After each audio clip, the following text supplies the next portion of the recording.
पढ़ाई करने से पहले सबसे पहली चीज है कि धरती की सतह पर सबसे पहले क्या चीज बनी थी? क्या बना था? क्रेटॉन। क्रेटॉन दो मेजर कंपोनेंट से मिलकर बनता है। ऊपरी सतह के ऊपर बसाल्ट है जो जल्दी चूरा चूरा हो जाता है, और अंदर की सतह के ऊपर ग्रेनाइट है। बसाल्ट और ग्रेनाइट, अब इनका दोनों का सेडिमेंटेशन होना चालू होता है। अर्थात ये किसना चालू होते हैं? वेदरिंग होती है, इरोजन होता है, डिपोजिशन होता है, एक्यूमुलेशन एक जगह पे होता है, इनके बीच में सीमेंटिंग होना चालू होती है पानी के भीतर है। तो ये अगर कहीं किसी तरह से धरती की सतह के नीचे उतर गए तो दो चीजें इसके ऊपर लगना चालू होती हैं स्पेस के साथ। अगला जो कंसेप्ट हमने पहले भी देखा है, आपको एनर्जी मिलती है, इस एनर्जी से फोर्सेस चलते हैं। तो यहां पर आपको ये देखना है कि कौन सा फोर्स और लगेगा यहाँ, टेम्परेचर और प्रेशर। इन टेम्परेचर और प्रेशर से मेटामॉर्फिज्म होगा, तो आपके पास यहां पर शिस्ट मिलेगा और इसमें नीस मिलेगा क्रेटॉन के अंदर। तो पहली प्राइमरी रॉक जो थी वो आग्नेय चट्टान थी, इग्नियस। इस इग्नियस चट्टान के घिसने के बाद में यहां पे जो भी डिपोजिशन आया, ये सेडिमेंट्री पार्ट है, ये इग्नियस है, ये मेटामॉर्फिक है।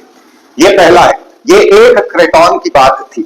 अगर मेरे पास इसी में के और क्रेटॉन, जैसे मैंने बहुत पहले अभी कुछ टाइम पहले आपसे एक क्लास के अंदर ये वाली चीज समझाई थी, अगर मैं ये बोलूं कि ये अरावली क्रेटॉन है और यहां पर मैं बोलूं कि ये आपका बुंदेलखंड क्रेटॉन है, फिर इधर अगर मैं आपसे बोलूं कि ये बस्तर क्रेटॉन है, तो इनके बीच में आपको क्या मिलेगा? अरावली क्रेटॉन। शाबाश, very good. Aravalli craton, Bundelkhand craton, Bastar craton शुरुआत में बनेगा कहां से?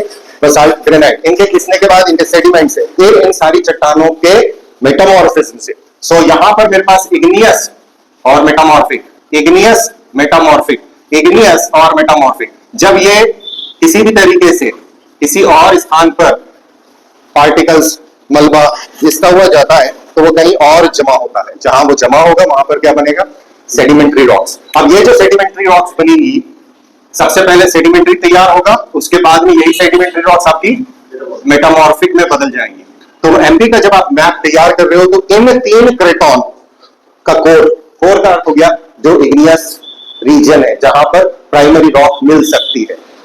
फिर उसके आसपास के रीजन में अब हमेशा जो फोर्सेस लगते हैं, उसमें अगर हम प्लेट टेक्टोनिक्स वाले फोर्सेस की बात करें तो हमारे पास या तो डाइवर्जेंस आता है या कन्वर्जेंस आता है। शाबाश, कन्वर्जेंस, यानी या तो दो प्लेट दूर जाएंगी या दो प्लेट पास आएंगी। अगर दो प्लेट पास आती है तो इन स्थानों पे, मान लीजिए अरावली और बुंदेलखंड एक दूसरे के पास आ रहे हैं,